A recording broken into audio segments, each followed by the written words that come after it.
बिस्मिल्लाहिर्रहमानिर्रहीम। अस्सलाम वालेकुम स्टूडेंट्स। लास्ट लेक्चर के अंदर हमने डिस्कस किया था unit number 8 from book 2 Chinese way to progress part 1 और आज हम डिस्कस करेंगे Chinese way to progress unit number 8 का सेकंड पार्ट और उसके साथ हम ग्रामर सेक्शन से डिस्कस करेंगे idiomatic phrases from 431 to 440। Move करते हैं आज के सेकंड पार्ट की तरफ, लेकिन उससे पहले हम शॉर्ट सा रिव्यू करते हैं पार्ट 1 का। पार्ट 1 के अंदर हमने स्टार्ट पे देखा, राइटर हमें बताना चाहा कि चाइना जिसको फॉरगेट किया गया काफ़ी लॉट ऑफ सेंचुरीज़, बाद में वही चाइना था जिससे मुलाकातें करने में और जिसके प्राइम मिनिस्टर से और जिनके लोगों के साथ ताल्लुकात उस्तवार करने में लोग खुशी महसूस करते थे। और बाद में जो वेस्टर्न वर्ल्ड था उन्होंने इस चीज़ पर पछताया भी उन्होंने कि क्यों हमने चाइना को पहले एक्सेप्ट नहीं किया, क्यों इसको तस्लीम नहीं किया गया, इससे पहले कंसिडर क्यों नहीं किया गया। अब मौजूदा सूरत हाल ये है कि चाइना एक उभरती हुई मईशत है और क्या नाम है उसमें जितना वो पुराना सिस्टम था, जो कबायली निज़ाम था, जिस तरह के उनके ट्रेडिशन थे, कस्टम थे, वो सब कुछ चेंज हो चुका है और अब एक सेंट्रल गवर्नमेंट के अंदर वो पूरा चाइना वर्क कर रहा है अपने मुल्क की मईशत को बेहतर बनाने के लिए और उसको एज अ रोल मॉडल लिया जा रहा है वेस्ट के अंदर भी। और अब वेस्टर्न लोग बहुत सारे मिनिस्टर्स, उनके बहुत सारे प्राइम मिनिस्टर्स और चीफ मिनिस्टर्स दौरे करते हैं, विज़िट्स करते हैं और उनकी कोशिश होती है कि हमें चाइनी प्राइम मिनिस्टर जो है उनसे मिलने का मौका मिल जाए। और कहते हैं कि जिस रेशो से अब वेस्ट जो वो मूव कर रहा है चाइना की तरफ, अगर चीनी वज़ीर आज़म, चाइनी जो प्राइम मिनिस्टर है, अगर वो सब लोगों के साथ हाथ मिलाए तो क्या नाम है उसको जिस्मानी तौर पर तकलीफ़ का सामना करना पड़ सकता है, उसके कंधे उतर सकते हैं। इसी तरह अगर वो हर टाइम आने वाले जो डेलीगेशंस हैं उनके साथ मुलाकातें करे तो जितनी क्या नाम है यादगारी तस्वीर खींची जाती हैं, अगर इतना देर वो कैमरे के सामने रहेगा तो उसकी आंखें भी चिंधा सकती हैं। यानी वेस्ट अब कितना ज़्यादा जो है वो मूव कर रहा है चाइना की तरफ, या वो लर्न करने के लिए, ये देखने के लिए उस सिस्टम को। पहले पैराग्राफ के अंदर हमें कंपैरिजन दिखाया गया कि चाइना बिफोर 1949 कैसा था और आफ्टर 1949 कैसा था। तो ये जो मौजूदा चाइना नज़र आ रहा है, इन्होंने अपने आप को मनवाने के लिए खासी मेहनत की है, बड़े सालों तक कोशिश करते रहे हैं, लेकिन लोगों ने इनको एक्सेप्ट नहीं किया, लोगों ने कंसिडर ही नहीं किया इनको। लेकिन उसके बाद उन्होंने अपने आप के अंदर चेंजेस पैदा किए, अपने मुआशरे को बेहतर बनाया और 26 सूबों पर मुश्तमिल ये जो चाइना है, मौजूदा चाइना है, इन्होंने मेहनत की और मेहनत एक लेवल की जिसमें इन्होंने अपने एजुकेशन सेक्टर को इम्प्रूव किया, अपने एग्रीकल्चर सेक्टर को इम्प्रूव किया, अपने इंडस्ट्रीज़ को इम्प्रूव किया, एक्सपोर्ट इंपोर्ट को इन्होंने बैलेंस किया, जिसकी वजह से मौजूदा चाइना दुनिया की एक उभरती हुई मईशत है। लास्ट हेडिंग हमने पार्ट 1 के अंदर पढ़ी थी एग्जाम्पलरी सोशल एक्सपेरिमेंट, कि समाजी तौर पर भी उन्होंने क्या किया, जो लोग थे लोगों को उन्होंने बेनिफिट्स दिए, जो चाइनीज़ पीपल थे, जो काम कर रहे थे, जो वर्कर्स थे, उनको उन्होंने किस किस तरह से बेनिफिट दिए, लासिम हमने डिस्कस किया शॉर्टली। और आज हम मूव करेंगे सेकंड पार्ट पे और हम स्टार्ट करेंगे डिसेंट्रलाइज्ड इकोनॉमी से। सेकंड पार्ट, मईशत में मरकज़ियत का ख़ात्मा, यानी तमाम जो बेसिक यूनिट्स हैं जिनके अंदर लोग को खपाया जाता है, जिनके अंदर लोगों से काम लिया जाता है, वो यूनिट सारे के सारे एक ही जगह पर इंस्टॉल नहीं किए गए, बल्कि आबादी के लिहाज से, लोगों की स्किल्स के लिहाज से मुख्तलिफ इलाकों के अंदर यूनिट्स इंस्टॉल किए गए ताकि लोगों की जो है ट्रैफिकिंग को बचाया जा सके, उनके जो एसेट्स हैं उनको कंज्यूम होने से बचाया जा सके। मूव करते हैं आज के लाइन नंबर 1 पार्ट 2 से। The gigantic Chinese social experiment, gigantics Chinese social experiment, बहुत बड़ा जो तजर्बा था, चीनी जो तजर्बा था, माशरती तजर्बा, does not only concern Asia, इसका ताल्लुक सिर्फ एशिया से नहीं है, हाउएवर ताहम बट द वेस्ट टू, इसका ताल्लुक मगरब से भी है, which has always claim to have found the final answer to the problem of man and civilization. वो मगरब जिसने हमेशा ये दावा किया है कि इंसान या तहजीब से मुतल्लिका जब भी कोई मसला पेश आया तो मगरब ने हर मसले का हल निकाला है। यानी मौजूदा जो चाइना है ये मगरब के लिए भी एज अ रोल मॉडल बनता जा रहा है। वो मगरब जो कहा करता था कि चाहे इंसान से मुतल्लिक मसला हो, चाहे तहजीब से मुतल्लिक मसला हो, मगरब ने हमेशा हर चीज़ का हल निकाला है। तो अब मौजूदा जो चाइना है, इसकी जो बढ़ती हुई मईशत है, ये उन लोगों के लिए भी मॉडल है।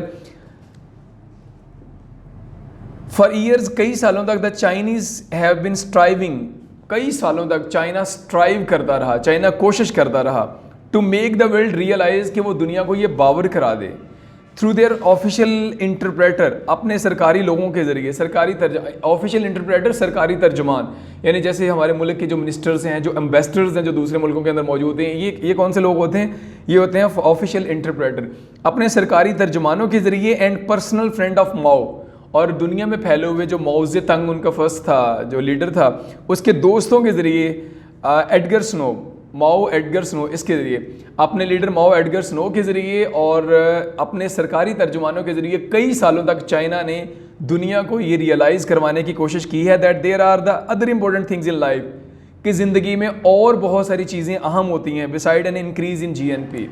यानी सिर्फ और सिर्फ एक ही चीज़ की तरफ नहीं मूव करना चाहिए और वो है जीएनपी का इंक्रीज़ करना है। GNP stand for gross national product, यानी मुल्क की मईशत जो खाम मईशत जो होती है, यानी मईशत को बेहतर करना सिर्फ एक ही फैक्टर ऐसा नहीं है जिसकी तरफ मुल्क का ध्यान होना चाहिए। इसके अलावा बहुत सारी और चीज़ें हैं जिनके अंदर बेहतरी की ज़रूरत है। यानी रुपए पैसे से हट के असल में लोगों की जो फलाह बहबूद है, लोगों की जो एजुकेशन है, एक मुआशरती लेवल है, कह रहे कि इन चीज़ों की ज़्यादा इंपॉर्टेंस है जीएनपी से, यानी रुपए पैसे से ज़्यादा लोगों की जो वैल्यू है वो ये रियलाइज़ करवाने की कोशिश की चाइना ने कई सालों से। Chinese model can not be analyse, चीनी जो इस वक्त मॉडल है, चीनी जो निज़ाम है, कैन नॉट बी एनालाइज, इसका तजर्बा नहीं किया जा सकता according to its difference from the western system, क्योंकि मगरबी दुनिया के निज़ाम से ये निज़ाम बिल्कुल मुख्तलिफ है। यानी चीनी जो निज़ाम मईशत है या चीनी जो हुकूमती निज़ाम है वो बिल्कुल डिफरेंट है किन से, वेस्टर्न वर्ल्ड से, मगरबी दुनिया से मुख्तलिफ है। मगरब के अंदर जैसे प्रेसिडेंशियल सिस्टम जो ना वो एग्जिस्ट करते हैं या पार्लियामेंट सिस्टम एग्जिस्ट करते हैं, इसके बरक्स चाइना के अंदर सोशलिज्म एग्जिस्ट करता है जिसमें तमाम लोग मिल के काम करते हैं गवर्नमेंट के लिए। तो कह रहा है कि चीनी मॉडल, चीनी जो निज़ाम है इस वक्त वो एक ऐसा सिस्टम है जिसको आसानी के साथ अपनाया नहीं जा सकता, इसका तजर्बा नहीं किया जा सकता आसानी के साथ। It involve N utterly different approach, क्योंकि ये निज़ाम एक बिल्कुल मुनफरद तरह का निज़ाम है। It is a creation of a new world, इस निज़ाम का मतलब है कि बिल्कुल एक नई दुनिया एंड अ न्यू मैन, और एक नया इंसान, यानी इंसान बिल्कुल चेंज और एक दुनिया ही नहीं, एक different world. Cities show N absence of automobile, चीन में अगर जाएँ तो कहता है कि नज़र आता है cities show N absence of automobiles, कि हमें वहाँ पर ऑटोमोबाइल नज़र नहीं आती, गाड़ियाँ नज़र नहीं आती चाइना के अंदर, विच इज़ नीदर बैकवर्डनेस। इसका मतलब ये नहीं है कि चीन जो वो पसमानदा है, यानी बैकवर्डनेस है कि उनके पास गाड़ियाँ हैं नहीं, उनके पास मईशत उनकी वीक है कि वो गाड़ियाँ नहीं बना सकते।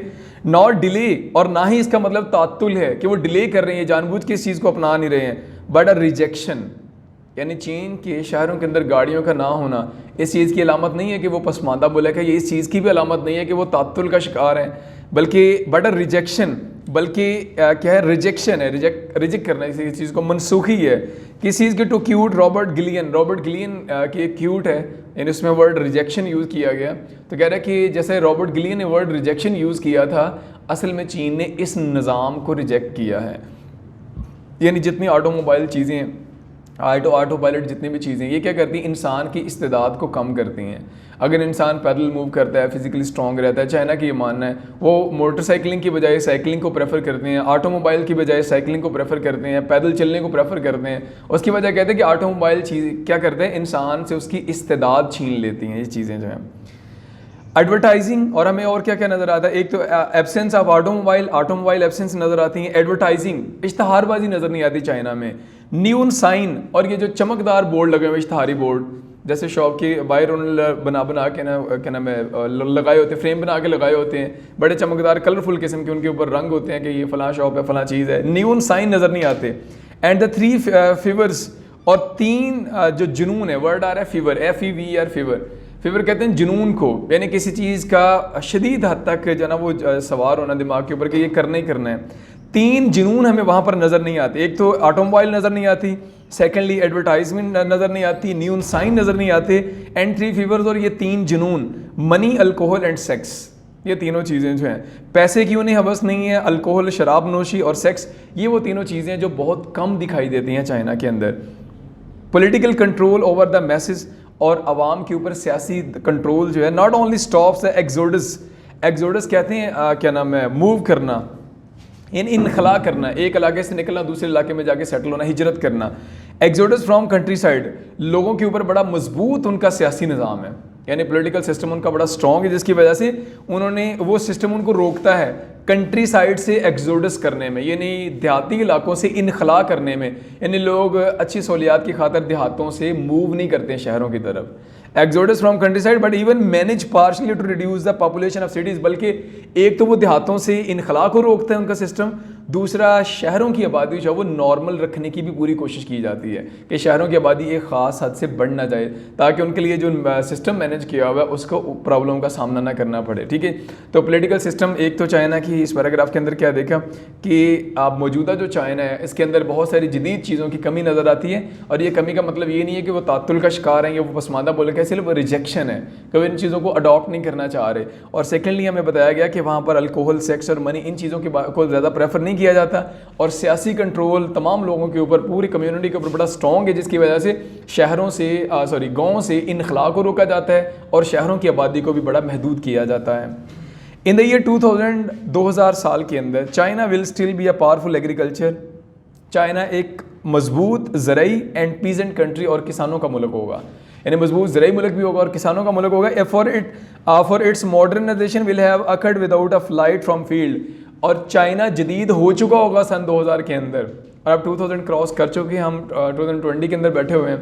तो कह रहे हैं कि ये तब जब लिखा गया लेसन उस वक्त बताया गया था कि 2000 के अंदर चाइना मजबूत ज़रई मुल्क होगा, किसानों का मुल्क होगा, और वो इस जिद्दत को, यानी बदलती हुई दुनिया के साथ अपने आप को ढाल लेंगे, और मॉडर्नाइजेशन विल हैव अकर्ड, जिद्दत वहाँ पर आ चुकी होगी, but without a flight from field, लेकिन वो खेतों से नहीं भागेंगे, यानी अपने ज़रई निज़ाम को पसे पुश्त डालते हुए वो तरक्की नहीं करेंगे। Which is the price paid by the west, और यही वो कीमत है जो मगरब ने अदा की है। मगरब ने भी तरक्की की है, वो भी मॉडर्निटी के दायरे में दाखिल हुए हैं, लेकिन उन्होंने ज़राअत को पुश्त डाल दिया है। कहते हैं चाइना भी तरक्की करेगा 2000 तक, लेकिन चाइना मॉडर्न बन जाएगा, लेकिन वो कभी भी ज़राअत को पसे पुश्त नहीं डालेगा, यानी इस चीज़ को साथ ले के तरक्की याफ्ता मुल्कों की साथ में खड़ा होगा। In China to the average size of farming concern is growing through the system of commune. China के अंदर जो ज़राअत का निज़ाम है वो उन्होंने सिस्टम ऑफ कम्यून्स का सिस्टम बना दिया है, यानी छोटे छोटे इलाकों को मुख्तस कर दिया है। एक जो गांव है, एक जो एरिया जहाँ पर ज़रई फॉर्म मौजूद है, उस इलाके के लिए एक अलहदा मैनेजमेंट बना दी उन्होंने। अगला गांव है, अगला सिस्टम है, उनके लिए एक अलहदा मैनेजमेंट बनाने। उन्होंने कम्यून्स पर मुश्तमिल इलाके के तश्कील दिए हैं with sub division into production brigade and teams. और ये जो टीमें हैं, सब डिवीजन डिवाइड का मतलब होता है मज़ीद तकसीम करना, into production brigades and team. और ये जो मैनेजमेंट है इनको मज़ीद उन्होंने प्रोडक्शन ब्रिगेड और टीमों के अंदर तश्कील दे दिया है, यानी कि उन्होंने तहलील कर दिया है, यानी एक बड़ा यूनिट बिठा दिया एक ज़िले के अंदर जो मैनेज कर रहा है उस ज़िले के तमाम गाँवों को, तमाम ज़रई इलाकों को। और उसके अलावा फिर वो जो बड़ा यूनिट है उन्होंने सब डिवाइड कर दिया अपनी टीमें, हर इलाके के अंदर अपनी टीमें भेज दी, अपने सेंटर कायम कर दिए, ताकि उस इलाके के ज़रई किसान जो हैं उनको जो भी मुश्किलात का सामना है वो अपने इलाके के अंदर हल करें। But the greater part of the peasant mass put on carry on their traditional. लेकिन बहुत ज़्यादा लोग ऐसे भी हैं, बहुत ज़्यादा किसान ऐसे भी हैं जो अपने रवायती तरीक़ों से ज़राअत करते आ रहे हैं, इंटेंसिव लेबर और सख्त मेहनत करते आ रहे हैं। यानी ये जो नई टीमें तश्कील दी हैं उन्होंने, नई जो उन्होंने मैनेजमेंट की है, ये लोगों को मॉडर्न एग्रीकल्चर की तरफ लेके आ रही है। जदीद उनको मशीनें फ्राहम की जा रही हैं, फर्टिलाइज़र फ्राहम किए जा रहा है, यानी जो जो जदीद हो रहा है दुनिया के अंदर, जो जो चीज़ें इन्वेंट हो रही हैं, जो डिस्कवर हो रही हैं, वो सारे टूल्स उनको दिए जा रहे हैं। लेकिन बहुत ज़्यादा चाइनीज़ किसान अभी भी ऐसे हैं जो पुराने तरीक़ेकार को प्रेफर करते हैं और सख्त मेहनत करते हैं। एग्रीकल्चर मैकेनाइजेशन और ज़राअत का जो निज़ाम है is being introduce with considerable caution. बड़ी एहतियात के साथ ज़राअत का निज़ाम मुतारफ़ करवाया जा रहा है, so as to avoid upsetting the balance, ताकि माशरे का निज़ाम ना बिगड़े। यानी वो लोग जो पुराने तरीक़ेकार के साथ ज़राअत को चला रहे हैं वो उनको उस सिस्टम के ज़रिए चलाने की इजाज़त है, और जो लोग शहरों के करीब फार्म हाउस जिन्होंने बनाए हुए उनको नए टूल्स फ्राहम किए जा रहे हैं, नई फर्टिलाइज़र, नई चीज़ें फ्राहम की जा रही हैं। यानी जो जिस तरह से चलना चाह रहे हैं उनको उस तरह की सहूलियत दी जा रही हैं ताकि सिस्टम जो वो इम्बैलेंस ना हो। But the essential point of the matter is that the agriculture labour, लेकिन सबसे अहम बात यह है कि जो ज़रई मज़दूर हैं, थ्रू दो possibly deprive of farming machinery, बहुत सारे ज़रई मज़दूर, बहुत सारे किसान जिनके पास जदीद मशीनरी नहीं है, must not and does not want to be urbanized, और वो करते तो काश्तकार ही हैं, उनकी सारी इनकम की जो डिपेंडेंस है वो सारी ज़राअत के ऊपर है, उनके पास जदीद मशीनरी भी नहीं है, लेकिन इसके बावजूद भी वो लोग अर्बनाइज नहीं होना चाहते, यानी शहरों की तरफ मूव नहीं करना चाहते कि हमारे पास सहूलियात नहीं है, हमारे पास इनकम कम है, ये है वो है, कोई एक्सक्यूज़ नहीं है। और इसके बावजूद भी कि उनके पास लेटेस्ट चीज़ें मौजूद नहीं हैं, वो शहरों की तरफ रुख नहीं करना चाहते, but is instead kept on the spot, उसी जगह पर रहना चाहते हैं। And incorporate in local small industries, और मुकामी हलकों के अंदर जो लगाई छोटी छोटी इंडस्ट्रियाँ उनके अंदर ही काम करना चाहते हैं। He does not flee to the cities, वो शहरों की तरफ नहीं भागना चाहते, because the industry road pass through और टेक्निकली ओरिएंटेड एग्रीकल्चर, क्योंकि ज़राअत उन्हें ज़्यादा खूबसूरत दिखाई देती है। बिकॉज रिपीट करो लाइन, बिकॉज इंडस्ट्रियल रोड, क्योंकि जो ज़राई जो सनती सड़कें हैं, pass through a technically oriented agriculture, कि सनती सड़कें गुजरती कहाँ से हैं, ओरिएंटेड एग्रीकल्चर, उनके जो फार्म हाउस हैं, उनके जो खेत हैं, उनमें से सनती सड़कें जाती हैं बड़े बड़े शहरों की तरफ। तो इसका मतलब ये नहीं कि उनको देखते हुए वो लालच में आके अपने आप को अर्बनाइज करेंगे, एंड डिसेंट्रलाइज इकोनॉमी और मईशत जो है उसका खात्मा करेंगे। मैं रिपीट कर रहा हूँ, समझा रहा हूँ ताकि अच्छे से समझ आ जाए आपको, कि आप देखें उन्होंने बहुत सारी जगहों पे इंडस्ट्री लगाना शुरू कर दी चाइना ने। तो करीब करीब इलाकों के अंदर, ज़रूरी इलाकों के करीबी हलकों के अंदर भी उन्होंने इंडस्ट्रीज़ लगाई हैं, इंस्टॉल की हैं इंडस्ट्रियल जो प्लेटफॉर्म है। लेकिन अब वो इंडस्ट्रियल प्लेटफॉर्म की तरफ जाने के लिए जो सड़कें बनाई गई हैं खूबसूरत, ठीक है, अब वो सड़कें देख के वो किसान जिनके पास लेटेस्ट इक्विपमेंट नहीं है, जिनकी इनकम कम है, वो कभी भी ये ख्वाहिश नहीं करते कि ये सड़कें जिधर जा रही हैं इंडस्ट्रियल यूनिट्स लगे, हम भी इस रात को छोड़ें और उन यूनिट्स को जाना वो वहाँ पे काम शुरू करें। किसान कभी भी ये नहीं चाहता कि मैं अपनी उस फार्मिंग वाले मेथड को छोड़ूं, फार्मिंग को छोड़ूं और इंडस्ट्रियल यूनिट्स की तरफ मूव करूं। ठीक है जी, ये चीज़ शो की जा रही है कि वो लोग अपने काम के साथ लायल हैं और ना होने के बावजूद मॉडर्न मेथड्स वो अपने काम के ऊपर सेटिस्फाइड हैं और वो उसी तरह प्रोडक्शन कर रहे हैं, उसी तरह सख्त मेहनत कर रहे हैं जिस तरह के वो उनके बावजदाद यानी जैसे करते आए हैं। इकोनॉमिक डिसेंट्रलाइजेशन और मईशत में मरकजियत का खात्मा, डिसेंट्रलाइज करना है। हमने ओवरव्यू के अंदर भी आपको मैंने समझाया था, रिपीट कर रहा हूँ, ये है क्या चीज़ डिसेंट्रलाइजेशन, यानी किसी भी एक ही जगह पर सारे इंडस्ट्रियल यूनिट्स नहीं इंस्टॉल किए जाते हैं। जैसे मैंने बताया था पाकिस्तान की अगर हम बात करें तो यहाँ पर क्या होता है कि हमारे फैसलाबाद फेमस कर दिया कि सारे इंडस्ट्रियल यूनिट्स यहाँ पे इंस्टॉल कर दिए हैं। अगर हम गुजरांवाला की बात करें तो सारे स्टेनलेस स्टील की यूनिट्स वहाँ पे इंस्टॉल किए हुए हैं। स्पोर्ट्स के सारे यूनिट्स लगे हुए हैं सियालकोट के अंदर, यानी हर शहर जो है उसके अंदर अलग-अलग। अब एक बंदा जो स्पोर्ट्स की चीज़ें बनाने की अहलियत रखता है और वो रहता है फैसलाबाद के अंदर, ज़ाहिर बात है उसको क्या करना पड़ेगा, माइग्रेट करना पड़ेगा, मूव करना पड़ेगा उस वहाँ पर काम के लिए। इसी तरह जो बंदे इंडस्ट्रियल का काम करने की सलाहियत रखते हैं, उनकी स्किल्स उनके अंदर इस तरह की हैं, तो उनको दूसरे शहरों से फैसलाबाद मूव करना पड़ेगा। इससे क्या होगा, इससे उनके एसेट्स की कंजम्पशन ज़्यादा हो जाएगी। चाइना ने इस चीज़ को डिसेंट्रलाइज कर दिया, हर तरह के यूनिट हर इलाके के अंदर इंस्टॉल कर दिया ताकि उससे मुतल्लिका जो स्किल्स वाले लेबर है उनको खपाया जा सके उन यूनिट्स के अंदर। Economic decentralization which is perhaps the most important step in China, China का ये सबसे अहम स्टेप था। Domestic policy since the great proletarian cultural revolution, वहाँ पर एक बहुत बड़ा एक आया था प्रोलेटेरियन कल्चरल रेवोल्यूशन, एक अजीम सकाफती इनकलाब आया था, यानी तमाम मजदूरों ने इकट्ठे होकर, यानी शुरू में 1949 के बाद 1950-1955 के इन बिटवीन एक ऐसा आया था जब रेवोल्यूशन आया था कि चीनी किसान जो थे उन्होंने डिमांड्स पेश किए थे हुकूमत के सामने, और वो चाइना को उसको बोला जाता है सकाफती इनकलाब, ठीक है, रेवोल्यूशन, कल्चरल रेवोल्यूशन। उसके अंदर उन्होंने जो डिमांड्स की थी उसके मुताबिक गवर्नमेंट ने उनको फैसिलिटेट किया, and it has freed China from a traditionally cumbersome bureaucracy.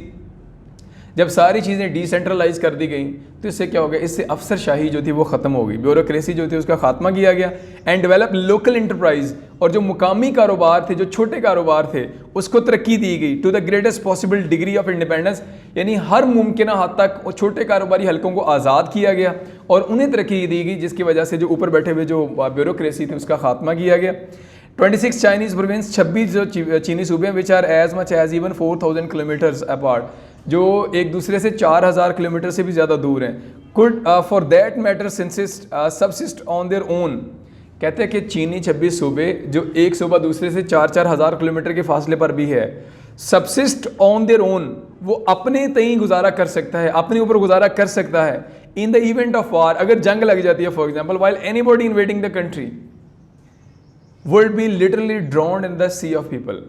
बहुत बड़ा चाइना है, 26 उसके प्रोविंसेस हैं और बहुत सारे प्रोविंसेस एक दूसरे से बहुत फासले पर हैं, दूर दूर हैं। तो कहता है अगर कोई मुल्क चाइना के ऊपर हमला करता है तो वो जो हज़ारों किलोमीटर दूर पाया जाने वाला सूबा है वो अपने आप यानी अपने वसाइल के ऊपर भरोसा कर सकता है, अपने तय गुजारा कर सकता है, और आबादी इतनी ज़्यादा है कि जो हमलावर मुल्क होगा वो जब किसी शहर के ऊपर हमलावर होगा तो ऐसे ही है जैसे वो इंसानों के समंदर में डूब गोता लगा रहा है, ठीक है। यानी इतने ज़्यादा ह्यूमैनिटी, इतनी ज़्यादा पॉपुलेशन है वहाँ पर कि उसे ऐसे लगेगा कि जैसे शहर के ऊपर हमला नहीं हो रहा बल्कि क्या हो रहा है, इंसानों के समुंदर के ऊपर हमला किया जा रहा है। इतनी ज़्यादा आगे से रेजिस्टेंस का सामना करना पड़ेगा क्योंकि हर इलाके के लोग फाइनेंशियली भी स्ट्रॉन्ग हैं और एरिया वाइज उनके लोकेशन, जियो स्ट्रेटेजिक लोकेशन उनकी वो भी बड़ी स्ट्रॉन्ग उन्होंने बनाई हुई है। तो कह रहे हैं कि चाइना जो है इसको डिफीट करना इतना आसान नहीं होगा।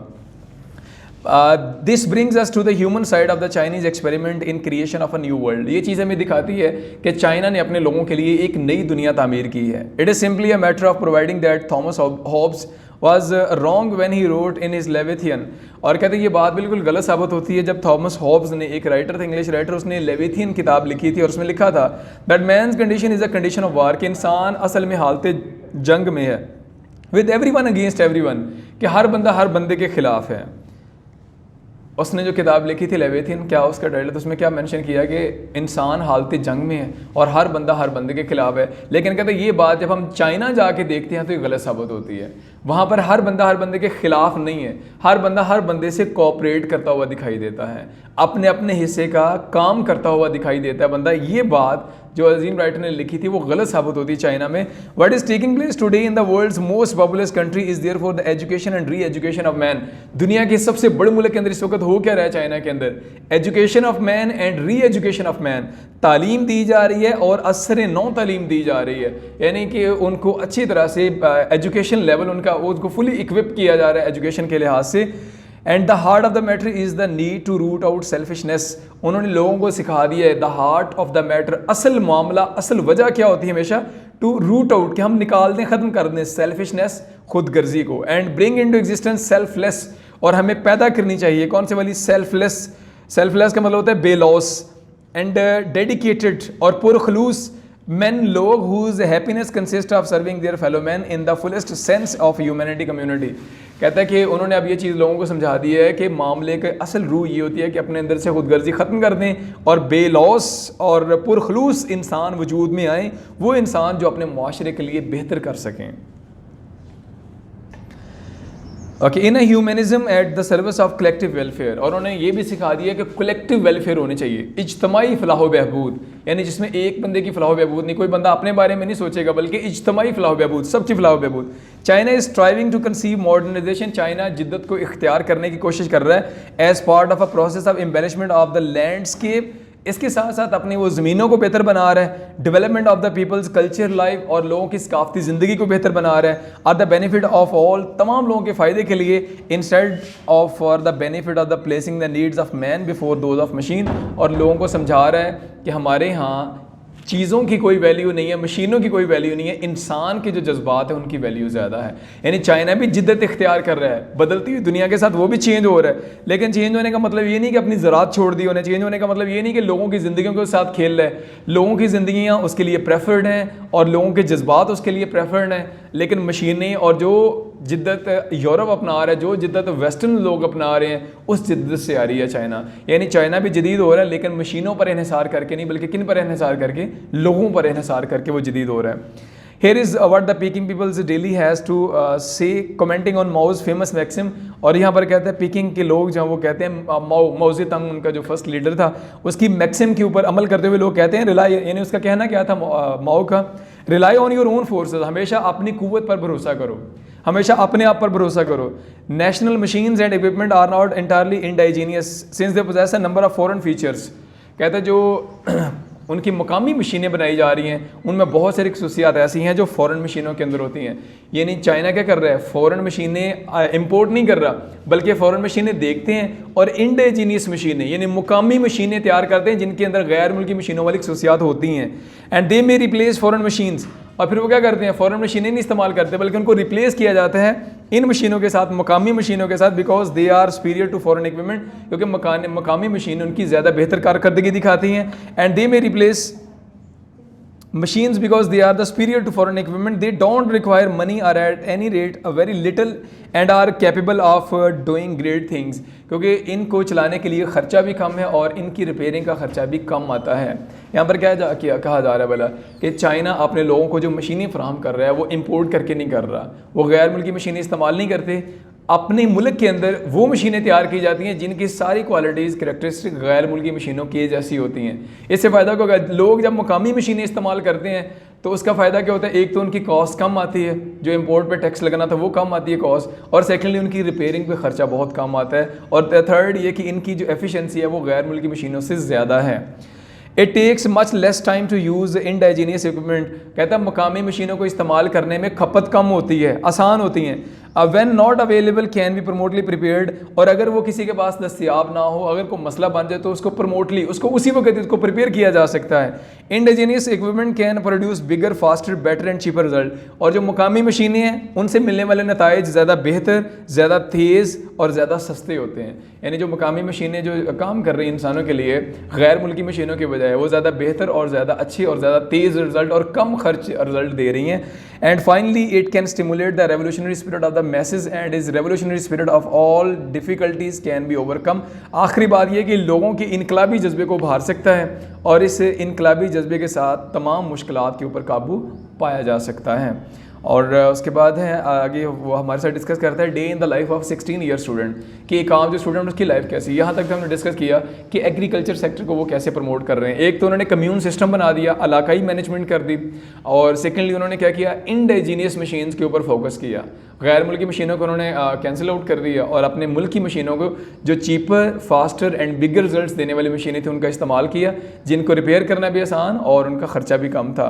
और अब स्टूडेंट एजुकेशन सेक्टर में उन्होंने क्या किया, how do the students live and what do they think individually, student कैसे रहते हैं, इनफरादी तौर पर क्या सोचते हैं। Despite having to use an interpreter I was able to find out, कहता है कि बावजूद इसके कि मुझे एक तर्जुमान की ज़रूरत थी, मैं मालूमात हासिल करने में कामयाब हो गया। यानी जिसने लेसन लिखा, कहता मुझे वहाँ पर कोई चीनी मुकामी बंदा चाहिए था जिसकी मदद से मैं स्टूडेंट से मिलता, उनसे पूछता कि उनकी लाइफ क्या है, कैसे वो लोग स्टडी करते हैं।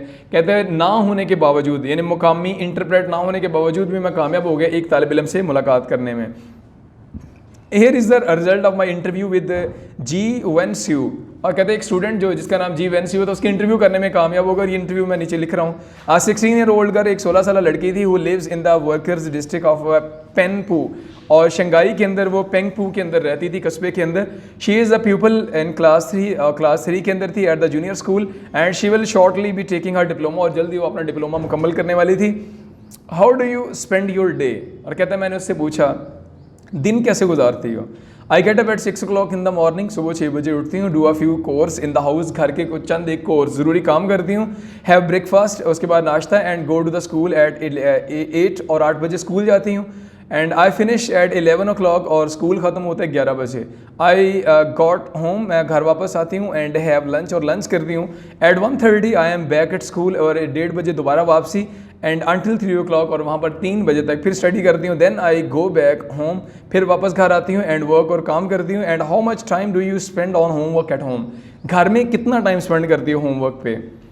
Well actually I do my homework at school, असल बात ये मैं आपको बताना चाहती हूँ कि मैं अपना होमवर्क अपने स्कूल में मुकम्मल कर लेती हूँ। At home I go through the lessons for about an hour, सिर्फ 1 घंटा अपने लेसन को रिवाइज करती हूँ। फ्रॉम 4 o'clock ऑन यानी 4 बजे से आगे आई रिलैक्स, में आराम करती हूँ। रीडिंग द पेपर्स, न्यूज़पेपर पढ़ती हूँ। And listening to the radio, और रेडियो सुनती हूँ। What news are you most interested in, फिर मैंने सवाल किया कि कौन सी न्यूज़ आपको अच्छी लगती हैं। All political news which illustrate the national and international situation, तमाम सियासी खबरें जो कौमी और बैनुल अक़वामी लेवल की होती हैं। What do you do when you meet with your girlfriend, जब आप अपनी सहेलियों के साथ मिलती हो तो आपकी क्या शुगल होता है, क्या करती हो। I often go out with the girls and boys of my age, अपनी उम्र के लड़के लड़कियों के साथ बाहर घूमने जाती हूँ। We do some sports and often play ping pong, और कहता है हम स्पोर्ट्स भी करती हैं और पिंग पोंग, ये टेबल टेनिस भी हम खेलते हैं मिलके। तो ये यहाँ तक आज का हमारा सेकंड पार्ट कंप्लीट होता है। ओवरऑल हमने 2 टॉपिक्स डिस्कस किए हैं। फर्स्ट वन एग्रीकल्चर सेक्टर कैसे उन्होंने इंप्रूव किया, और second one life of a student, कि अपने तालिब इल्मों को वो बर्डनाइज नहीं करते हैं, बल्कि देखें किस तरह ईजीली स्टूडेंट उठ के काम करते हैं, स्कूल जाते हैं, और 11 बजे उसको ब्रेक, और 11 से 1:30 बजे तक का ब्रेक, और 1:30 बजे वापस खाना खा के जाते हैं। 3 बजे तक काम करने के बाद अपना यानी कि जो सेकंड सेशन होता है उनका, मॉर्निंग में जो काम किया होता है उसको वहाँ पर वो होमवर्क कंप्लीट कर लिया जाता है। घर सिर्फ आके लेसन को रिवाइज़ करते हैं 1 घंटा। बाकी वो अपने फ्रेंड्स को भी टाइम देते हैं और मीडिया को भी टाइम देते हैं और अपने घर वालों फैमिली को भी टाइम दिया जाता है। तो बड़ी रिलैक्स लाइफ है चाइनीज़ स्टूडेंट्स की। और सेकंड पार्ट कंप्लीट हुआ, इसके साथ ही हमारा इस यूनिट नंबर 8 का कल इंशाल्लाह नेक्स्ट लेक्चर के अंदर हम डिस्कस करेंगे इसका लास्ट पार्ट, और उसके साथ हम इसकी एक्सरसाइज डिस्कस करेंगे। आज का हमारा सेकेंड टॉपिक था इडियोमेटिक फ्रेजेस, और आज हम डिस्कस करेंगे from 431 to 440। Part and parcel लाजमी जुज़ भी as a part and parcel of his organization, वो इस तंजीम का बड़ा अहम जुज़ है, यानी बड़ा अहम रुकन है इस कंपनी का, इस तंजीम का।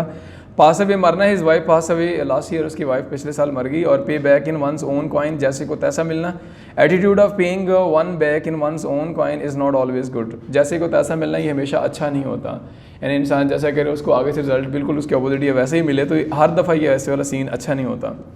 पे लिप सर्विस, ज़बानी जमा खर्च करना पीपल, और pay lip service to ministers in their office.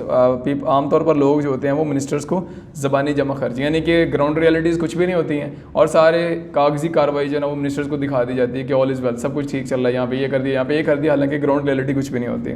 ज़बानी जमा खर्च। पे थ्रू द नोज़, सौदा सख्त महंगा पड़ना, खमियाजा भुगतना। ही है to pay through the nose for his misdeed, गलत कामों का उसे खमियाजा भुगतना पड़ेगा। पे ऑफ ओल्ड स्कोर, इंतकाम लेना। पठान ऑफन पे ऑफ ओल्ड स्कोर्स, अक्सर पठान जो है वो उनके बारे में जाना जाता है कि वो अपना इंतकाम लेके रहते हैं। पिकअप, फर्श वगैरह से उठाना, ही पिकअप इज हेड, उसने अपना हेड उठाया। प्ले अ डबल गेम, दो रुखी चाल चलना। An honest man does not like to play a double game, ईमानदार बंदा कभी भी दो रुखी चाल नहीं चलता। और play fast and loose with, रवैया बदलना। We should never play fast and loose with anyone, हमें किसी के साथ भी अपना रवैया तब्दील नहीं करते रहना चाहिए, यानी कभी किसी तरह का कभी किसी तरह का एटीट्यूड। और लास्ट वन है प्ले द गेम, दयानतदारी से काम लेना। वेदर यू विन और loose you must play the game in life, आप जीतो या हारो लेकिन आपको हमेशा दयानतदारी से काम लेना चाहिए। हमारे आज का सेकेंड टॉपिक भी लेक्चर का कंप्लीट होता है, चैप्टर नंबर 8 और इडियोमेटिक फ्रेजेस।